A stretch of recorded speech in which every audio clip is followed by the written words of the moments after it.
according to Ian Bremmer, he spoke directly to Elon Musk about Musk talking about his conversation with Putin directly before Musk tweeted out that idea for a peace plan. I mean, I think Elon is well known enough in the world that if he wanted to engage in a direct discussion with Putin, he could probably make that happen. And Elon even admitted in a tweet that he spoke to Putin last year at some point. So it's, they certainly have had something of a relationship. Listening to a lot of the kind of pro-Ukrainian accounts that were criticizing Elon, they basically said his tweet sounded just like Russian propaganda.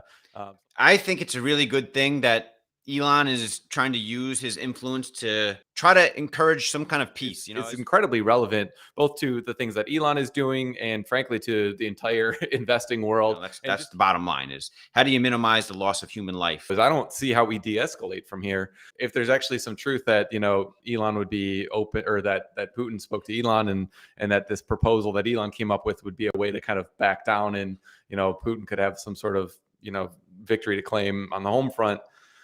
I still don't know that the Ukrainians would agree to that. What is the end for them, right? And it sounds like it could be something catastrophic for the world, and that's what I'm worried about. A lot of people don't seem to believe that, or don't seem to take it seriously, or understand that catastrophic end that Russia seems, it appears to be willing to fight to. There's potential good things to be taken out of this if a peace deal is arranged, in my mind. That's what I'm saying.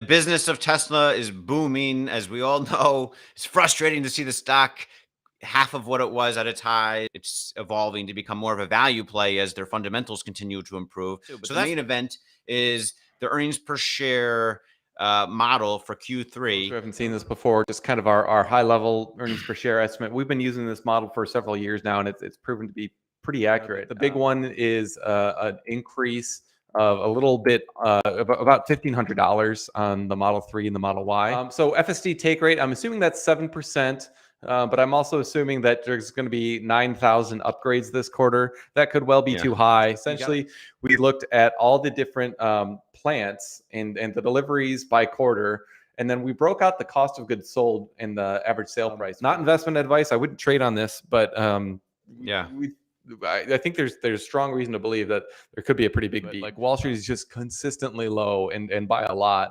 I think over here somewhere I actually have like the average variance. Yeah, so like the street is off by an average absolute value of 51%. A lot of Tesla bulls, think Tesla's going to do great no matter what, and I kind of generally agree with that. But it's important to remember every once in a while that like automotive sales are very, very cyclical. So it's not like Tesla is completely immune to trends in the auto industry. I think Tesla's going to fare better than almost everyone else, but that doesn't mean that they're immune to, the kind of knock-on effects that will happen. I think Q4 deliveries in Shanghai will beat Q3 deliveries, and I think production will beat a lot more so though than Q3 in Shanghai, because they don't have those like 2 weeks or 3 weeks of shutdown time of the Model Y and Model 3 lines they had in the beginning of Q3.